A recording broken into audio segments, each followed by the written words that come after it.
Hello everyone, this is me Sadia here. मैं आपके लिए लेके आई हूँ एक और रीडिंग जो कि होगी for whoever needs it. Topic reading रहेगा उन लोगों के लिए जो जानना चाहते हैं कि आपका स्पेसिफिक समवन आपसे क्या कहना चाहता है, क्या है उसके दिल में जो आपसे कह नहीं पा रहा है बट कहना चाहता है अपने मैसेजेस के साथ। तो उसके लिए ये रीडिंग आप चेक कर सकते हैं। इसमें मैं डिफरेंट डेक्स इंक्लूड करूँगी मैसेजेस के लिए सिर्फ, और that's gonna be it. So stay tune. और रीडिंग शुरू करने से पहले रिमाइंड करवा दूँ कि ये एक जनरल रीडिंग है, सबके साथ मैच कर भी सकती है और नहीं भी। सो जो बातें जो मैसेजेस मैच करते हैं आप उन मैसेजेस को पिक करो और बाकी सबको छोड़ दो। अगर आप पर्सनल रीडिंग्स चाहते हो पेपॉल से इजी पैसे से पेमेंट कर सकते हो, सिर्फ तभी रीच आउट करो ताकि आपका भी टाइम वेस्ट नहीं हो और मेरा भी। अच्छा, एक और चीज़ यहाँ पे हम इस रीडिंग में चार्म्स ऐड करेंगे just to have that further clarification कि क्या ये मैसेजेस आपके पर्सन के हैं या नहीं। अगर आपका पर्सन के नाम के अल्फ़ाबेट्स उसमें आते हैं या आपके खुद के नाम के अल्फ़ाबेट्स आते हैं तो it's can be a conformation कि वो आपसे मैच करेंगे या नहीं। सो या हाँ, अगर आप पर्सनल रीडिंग्स चाहते हो पेपॉल से या इजी पैसे से पेमेंट कर सकते हो, सिर्फ तभी रीच आउट करो ताकि हम दोनों का टाइम वेस्ट नहीं हो। So let's dive into the read and let's see कि क्या कहना चाहता है आपका पर्सन राइट नाउ आपसे। क्या है उसके दिल में, क्या है उसके दिल की बात जो वो आपसे कह नहीं रहे हैं बट कहना चाहते हैं, या फिर आने वाले कुछ दिनों में वो ज़रूर कहेंगे। Let's find out. I want you now and for ever. आपका पर्सन आपको चाहता है, आपके साथ जो कनेक्शन है उसको चाहता है कि वो फॉर एवर रहे। सो डेफिनेटली सीम्स लाइक कि आपका पर्सन आपको प्यार करता है regardless of what the current situation is.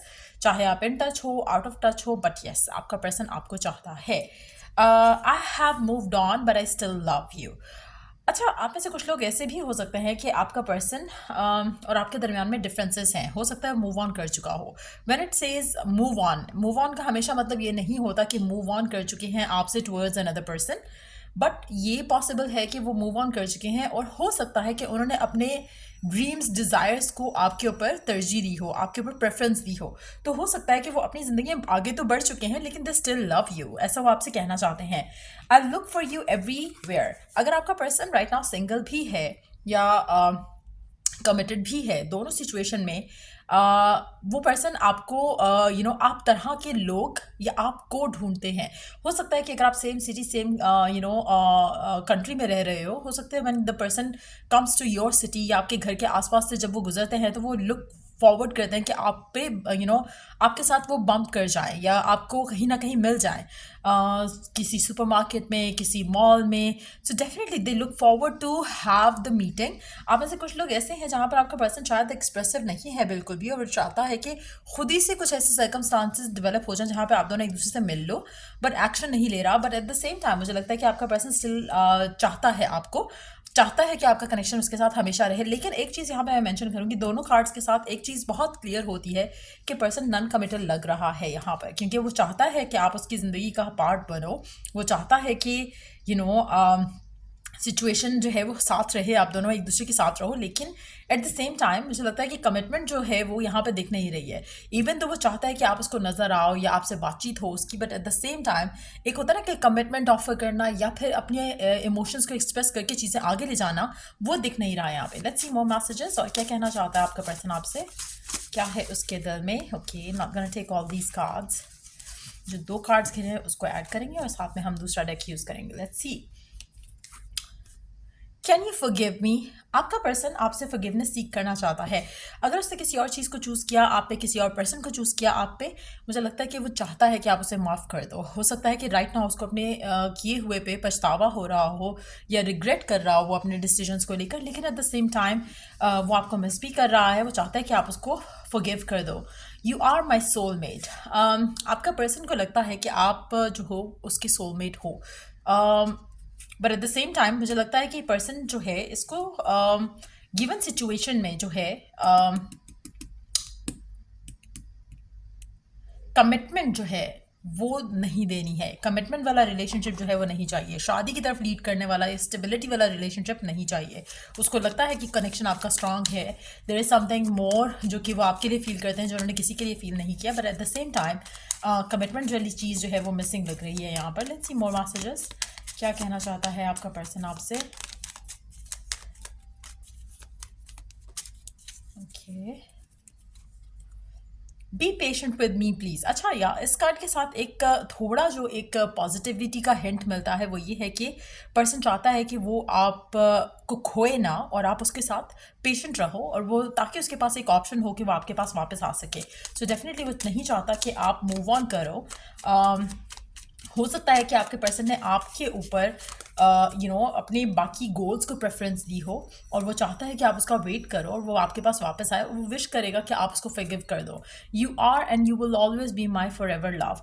आपका पर्सन क्लेम करता है कि वो अब भी आपसे प्यार करता है और हमेशा आपसे ही प्यार करेगा। अगर वो किसी और का हो चुका है, या फिर अगर वो अपनी ज़िंदगी में आगे बढ़ चुका है किसी और को चूज़ करके, किसी और पर्सन को या किसी और सिचुएशन को प्रेफरेंस देकर, तो मुझे लगता है कि उसको स्टिल लगता है कि वो आप जैसा प्यार वो किसी को नहीं कर सकता। I remember the day we met like it was yesterday. उसको सब कुछ याद है, इन डिटेल याद है, जिस तरह से आपकी उससे मुलाकात हुई थी, जिस तरह से आप दोनों का रिलेशनशिप था, वो सब याद है उसको। You are all mine, I promise. आप इनसे कुछ लोगों के लिए ये पर्सन डेफिनेटली वापस आएगा, क्योंकि ये पर्सन इसने शायद आपको छोड़कर किसी और चीज़ को चूज़ किया हो, चाहे वो स्टडी थी, फैमिली थी, काम था, लेकिन ये पर्सन आपको जितना मिस कर रहा है, ये जितना ज़्यादा ये आपके बारे में सोचता है, इट सीम्स लाइक ये पर्सन वापस ज़रूर आएगा, और ये आपसे प्रॉमिस कर रहा है। सो अगर आप ऑलरेडी इस इंसान के साथ हो, मुझे लगता है कि वो चाहता है कि आप उसके साथ पेशेंट रहो। उनको सारी चीज़ें याद हैं, सारा कुछ पता है, आप उनके सोलमेट हो ये भी वो जानते हैं, लेकिन मुझे लगता है कि गिवन सिचुएशन में वो चाहते हैं कि आप अंडरस्टैंडिंग रहो टुवर्ड्स देम, ताकि जब वो अपनी सिचुएशंस को बेहतर कर सकें तो आपके साथ अपना रिलेशनशिप आगे चला सकें। I thought it was the right thing to do that time but I was wrong. आप में से कुछ लोगों के लिए आपका पर्सन आपको छोड़ देगा या छोड़ चुका है, लेकिन बाद में उसको ये रियलाइजेशन होगी कि उसने गलत किया, क्योंकि उस टाइम पे जब इसने चूज़ की ये चीज़ें तो तब उसे लगा था कि this was the right thing to do, but later on उसको अपने फीलिंग्स, अपने इमोशंस का एहसास हुआ, और उसके बाद ये आपके पास वापस आएगा। Please don't take that personally, it's not about you but me. अगर आपका पर्सन राइट नाउ आपको इग्नोर कर रहा है, it has nothing to do with you. मुझे लगता है कि आपके पर्सन को स्पेस चाहिए अपनी ज़िंदगी में राइट नाउ, ताकि वो अपने लाइफ के जो है मेजर डिसीजंस ले सकें without getting influence by love. तो इट्स नॉट अबाउट यू। ऐसा नहीं है कि आप में कोई कमी है या आपने प्यार उसको कम किया, उसको स्पेस चाहिए, let them have that space. I can't word my true feelings for you. आपका पर्सन जो भी आपके लिए दिल में रखता है वो आपको फिलहाल एक्सप्रेस नहीं कर सकता। I am considering your love offer, please give me some time. Like I said earlier, मुझे लगता है कि चाहे आप उसके साथ हो, चाहे आप उसके साथ नहीं हो, पर्सन को थोड़ा टाइम और स्पेस चाहिए। अगर आप इसको थोड़ा टाइम और स्पेस देते हो तो ये पर्सन आपके बारे में सोचेगा। आप में से काफ़ी सारे लोग खुद इससे इतना मिस करते हैं इस पर्सन को, या इस कनेक्शन को इतना ज़्यादा मैडली क्रेजीली चाहते हैं कि आप अपने पर्सन को स्पेस नहीं दे रहे हो कि आपका पर्सन आपको उतना ही चाहे जितना आप उसे चाह रहे हो। सो जब आप थोड़ा अपने आप को इमोशनली डिटैच करोगे, चाहे आप इन टच रहते भी हो, तभी आप अपने आप को थोड़ा अपने इमोशंस को कंट्रोल करना है। जब आप अपने इमोशंस को थोड़ा कंट्रोल करोगे, आप खुद देखोगे कि आपके पर्सन के अंदर थोड़ा पॉजिटिव चेंज आया है towards you. Last deck use करेंगे, लेट्स सी कि क्या है मैसेजेस आपके पर्सन के आपके लिए, क्या है उसके दिल में जो आपसे कहना चाहता है। I will return back to you when ready. So definitely person आपके पास वापस आएगा जब ये रेडी होगा। सो यार ये रीडिंग आप लोगों की। इसमें अब हम जल्दी से चार्म्स ऐड कर लेते हैं, एंड देन देखते हैं कि चार्म्स क्या ऐड करते हैं, किन लोगों के लिए मैसेजेस मैच करेंगे। Let's find out. दूसरों के लिए भी कर सकते हैं, बट जस्ट रिकन्फर्मेशन फॉर दोस्त जिनके साथ अल्फ़ाबेट्स वगैरह मैच करेंगे, या फिर कुछ और जो भी आएगा वो मैच करेगा। लेट्स फाइंड आउट चार्म्स क्या ऐड करते हैं आपकी सिचुएशन में। वाओ, सो हमारे पास अल्फ़ाबेट्स में है NZL और D। I am super possessive about you. आपका पर्सन आपको लेकर सुपर पोजेसिव है। You are all mine. Again एक मैसेज है आप उसके लिए उसकी द ओनली डिज़ायर हो। मुझे लगता है कि यू आर समबडी जो कि उसको चाहिए अपनी ज़िंदगी में, बट यस राइट नाउ थोड़ा स्पेस चाहिए फ़िलहाल। आपकी लव लाइफ में बहुत ज़्यादा चेंजेस आए थे या आएंगे in the month of October. आपका कनेक्शन बहुत ही डिवाइन है और बहुत ही प्रोटेक्टेड है मेजॉरिटी लोगों के लिए।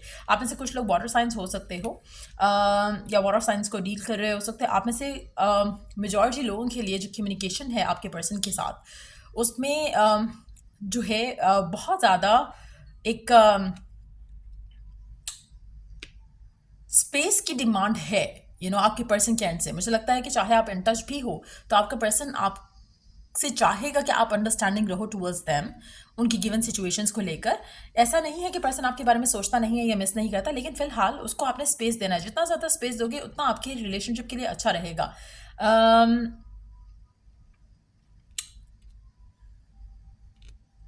अगर आप फेदर्स देखते हो अभी से नेक्स्ट 48 आवर्स में, दैट्स अ साइन कि ये रीडिंग और ये मैसेजेस आपके पर्सन के हैं। नाइट टाइम मेडिटेशंस आपके रिलेशनशिप को काफ़ी हेल्प कर सकती है। यू आर द सनशाइन, ये पर्सन आपसे कहना चाहता है। अगैन मुझे लगता है जो हेलोविन टाइम है वो बहुत सिग्निफिकेंट रहेगा आपके रिलेशनशिप के लिए, या रहा था लास्ट ईयर का जो हेलोविन टाइम था वो बहुत सिग्निफिकेंट था, और आने वाला जो हेलोविन टाइम होगा बहुत सिग्निफिकेंट रहेगा। उसके अलावा मार्च का महीना आपके लिए बहुत सिग्निफिकेंट था, या मार्च का महीना बहुत सिग्निफिकेंट रहेगा। आप मार्च बॉन्ड हो सकते हो, आपका पर्सन मार्च बॉन्ड हो सकता है। अच्छा, एक और चीज़, यहाँ पर आपका पर्सन आपसे कम्युनिकेट करना चाह रहा है थ्रू म्यूज़िक। सो अगर आप कोई ऐसे रैंडमली अगर आप कोई गुनगुनाना शुरू कर देते हो कोई सॉन्ग फ्रॉम द पास्ट, या कोई नया सॉन्ग, तो मुझे लगता है कि दैट्स अ साइन। स्पेशली अगर कोई पास्ट का या कोई ओल्ड सॉन्ग है, मुझे लगता है that's a message from your person. So listen to that carefully. और ये नहीं कि आप पर्पसली बैठ के सोच रहे हो कि कौन सा गाना गाऊं मैं अभी। नहीं, अगर आप जैसे कुछ रैंडमली कभी कभी आप बैठे होते हो और रैंडमली आपके माइंड में एक बहुत ही कोई पुराना गाना आता है, या जिसको आप गुनगुनाने लगते हो, या फिर अगर आप कहीं ऐसी जगह पे जाते हो जहाँ पे म्यूजिक प्ले हो रहा है, तो वहाँ पर अगर आप कोई ऐसा म्यूजिक सुनते हो, तो मुझे लगता है इस पर कहीं ना कहीं आपके पर्सन की तरफ से कोई मैसेज है। सो ये रीडिंग आप लोगों के लिए, अगर आपको हेल्प किया हो, गाइड किया हो, तो लाइक शेयर सब्सक्राइब जरूर करो। चलो द नेक्स्ट रीडिंग आप लोगों के लिए, टेक केयर, बाय।